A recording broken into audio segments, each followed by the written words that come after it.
Can the Quanta really provide pop, power, and forgiveness for $99?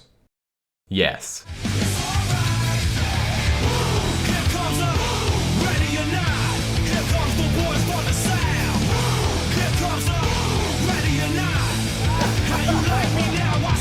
Most paddle reviews come from advanced players, which makes up about 10% of the community. I'm an intermediate player, testing paddles to see if they work for the rest of us. Let's get into it. Hey everyone, hope you're having a wonderful day. I just gotta say, the Quanta is so much fun to play with. It is a really cool paddle and I can't wait to talk to you about it. Before I do, let's talk about price real quick. You could pick this up for $99 as you saw in the intro. And I think rather than using my code, I wanted to shout out Dwelltime Pickleball. He's actually giving away one of the new black colorways of the Quanta R2, I believe. So I'll leave a link in the description. You can go check him out. If you do want to pick this up, why not use his code? I've been playing with the Quanta in the background for the last couple of months, and it has really impressed me. Not just because of the performance that it provides, but if you think about the market heading into 2026, the price point for a lot of the newer paddles coming out are closer to that $200 range instead of the beautiful $99 that you'll pay for the Quanta. And so, especially as I think of the intermediate audience and consumers in general, we want affordable paddles, and that's what the Quanta brings. So 2 big things to know before we jump into my on-court impressions. 1, there are 5 different shapes of the Quanta, and it can be confusing because you have different numbers associated with different shapes and they're not in order. So please check the website, pick whatever shape makes sense for you. The second thing I'll mention, and you probably already know this, but you must add weight to this paddle. And I want to include a section on how you can figure that out and demystify the process, but I'm going to place that at the end of the review so it doesn't take up a bunch of time as I talk about how I really feel playing with the Quanta. So, how do I feel playing with this paddle? Well, for one, this is a head turner.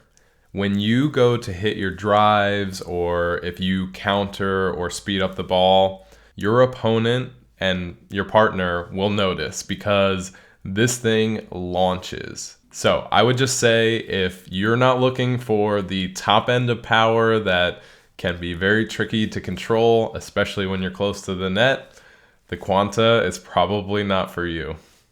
I will say though, I'm not one who usually appreciates a lot of pop, but with the Quanta, I felt like it was linear enough where I could control it in a meaningful way, but it probably took me a couple of weeks of playtime to get to this point. When you're at the net, you barely have to touch the ball for it to pop over. But the good thing is it's very much predictable. And I think that's the theme with this paddle. A combination of predictable amount of power along with a huge sweet spot really allows you to create consistency with this paddle once you get used to it. Does that mean that I never popped up the ball once I got used to the Quanta? Definitely not. There were plenty of situations where I would go to reset the ball or get into a dink rally, and right as it came off the face of the paddle, I knew that it was going to be a bad day for either me or my partner. So we have to manage our expectations. However, all paddles have their trade-offs, and if you're looking for something with an immense amount of power and pop and somewhat predictable control at the net, I think the Quanta is perfect for you. With so many exceptional paddles out there on the market, I think it's important to dial in the right feel for you. And with the Quanta, you get something that is very hollow. You'll notice immediately the loud noise that this thing produces, especially when you add weight.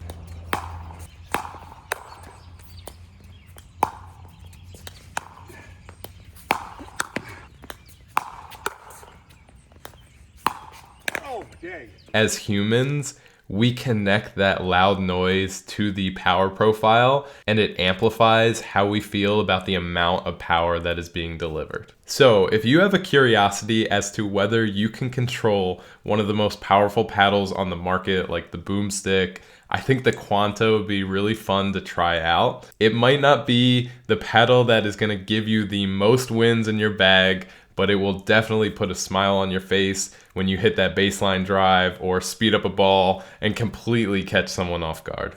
A pet peeve of mine is when reviewers say paddles like the Quanta aren't for beginner to intermediate players simply because we don't know how to add weight to our paddle. And I agree.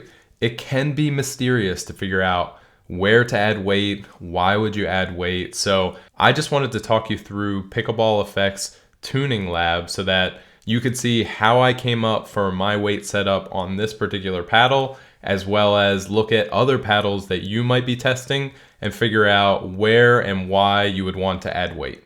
So let's first talk about swing weight, because the higher the swing weight, the more plow through you'll have with your paddle. However, it won't be as maneuverable. So there's a fine balance there. And when it comes to twist weight, the higher the twist weight number, the more stable the paddle. So if a ball is hitting your paddle and it has a higher twist weight, it's less likely to twist in your hand and create a sensation as if your paddle is being pushed around by the ball when you're trying to hit it back to your opponent. For a wide body paddle, I like to think of a range for the swing weight starting at 105, which is extremely maneuverable, all the way up to around 115 to 117, which would give you more of that plow through with less maneuverability. And when it comes to twist weight, I think of anything over 7 as something that's going to give my paddle enough stability for me. And trust me, there's a lot of other factors to consider, but this is just a crash course for today. And so with that in mind, I really wanted my Quanta to have a swing weight somewhere in that 110 to 115 range and get as high of a twist weight number as I could possibly see. After optimizing with Pickleball Effects Tuning Lab, I settled on 8 grams of weight at the 3 and 9 o'clock positions. And once I included my overgrip, you can see the numbers where my swing weight was right around 112 with a twist weight of 8.03. And these are really great stats for any paddle. I'll include this loadout in the description so you can check it out yourself. And if you're having trouble dialing in a specific paddle or you need some assistance, feel free to post in the comments and I'll do my best to give you a weight setup that I would use myself. Thank you all so much for watching, and I hope you can get out, play some pickleball.